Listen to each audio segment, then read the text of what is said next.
Hello students, here's the question number 28 which says three blocks of same mass are connected through a string as shown in the figure. Initially the string is just taut and the system is released from rest. ये picture आपको दिखाया जा रहा है. Find the value of F1, F2, F1, F2, these are the frictions, we need to find them. ये idealistic case लिया है अपने को जी को 10 लेने का. यहाँ का म्यू फ्रिक्शन कोफिशिएंट अपने को 0.6 दिया गया है, यहाँ पे 0.7 है. ये सभी 4 kg के हैं और ये पुली से लटका हुआ है. ये चार ऑप्शन है, राइट ऑप्शन आइडेंटिफाई करना है. कैसे सॉल्व करेंगे? So F1 F2 these are the frictions. We need to identify कि ये कौन से फ्रिक्शंस हैं, टाइप वेदर स्टैटिक और काइनेटिक. अगर ये काइनेटिक हुआ तो म्यू इंटू नॉर्मल रिएक्शन से आएगा, और अगर ये स्टैटिक हुआ तो सेल्फ एडजस्टिंग होने की वजह से फ्री बॉडी डायग्राम में इक्विलिब्रियम करने से आएगा. सो ये अल्टीमेट रूल है. So let's draw the free body diagrams. तो इसके लिए फर्स्ट के लिए आएगा T over here, down side 4 into G that is 40 newton, and one normal reaction upside F1 here. So ये FBD है ये वाले 4 kg का. इस 4 kg का FBD T N2 F2 और 40 न्यूटन आएगा, सिमिलर टाइप. और ये जो हैंगिंग पोर्शन है उसके लिए 2T अपसाइड जाएगा और 40 इधर जाएगा डाउन साइड. ये 2T क्यों आया? बिकॉज इसका T रहा होगा अपसाइड, इसका T रहा होगा, तो इस वाली स्ट्रिंग में ट्वाइस T टेंशन आएगा. Now, we don't know what kind of situation is, whether they are both are moving or one is moving or none is moving. So we need to just check that first, right? So उसके लिए हम लोग क्या कर सकते हैं, पहले ये पता करेंगे कि F1 की मैक्सिमम वैल्यू क्या आ सकती है, F2 की मैक्सिमम वैल्यू क्या आ सकती है. तो F1 लिमिटिंग केस में आएगा μ1 इंटू N1. μ1 की वैल्यू 0.6 है, N1 की वैल्यू 40 आएगी. यहाँ से फोर्स बैलेंस रहेगा वर्टिकल डायरेक्शन में, तो ये 24 न्यूटन आ जाएगा. दैट मीन्स ये फ्रिक्शन मैक्सिमम 24 न्यूटन जा सकता है.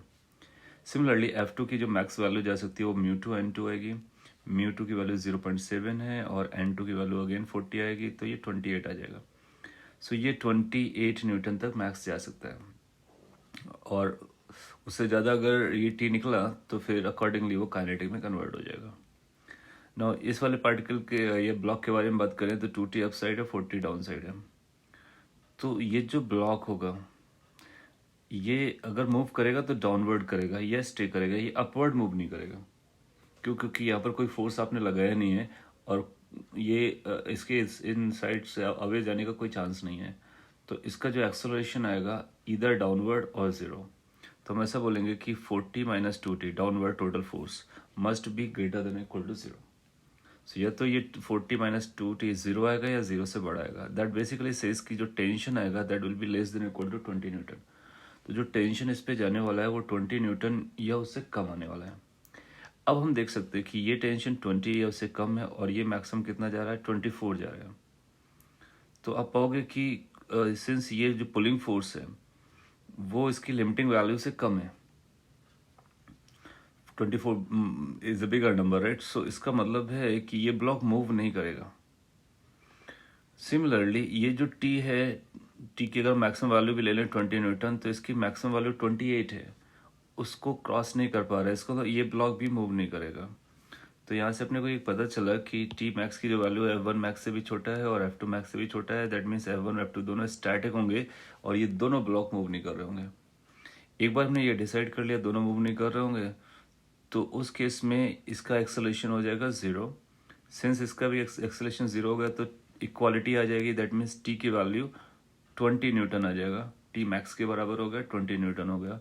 और जो T होगा एग्जैक्टली वही F1 होगा, तो F1 की वैल्यू T के बराबर हो जाएगी, F2 की वैल्यू भी T के बराबर हो जाएगी. तो दोनों फोर्सेस कितने हो जाएंगे, 20 Newton. Hence D will be the right response. तो ये बेसिकली फ्रिक्शंस कैसे एक्ट करते हैं और उनकी वैल्यूज कैसे वेरी करती हैं उस पर बेस क्वेश्चन था. I hope you got it. Thank you.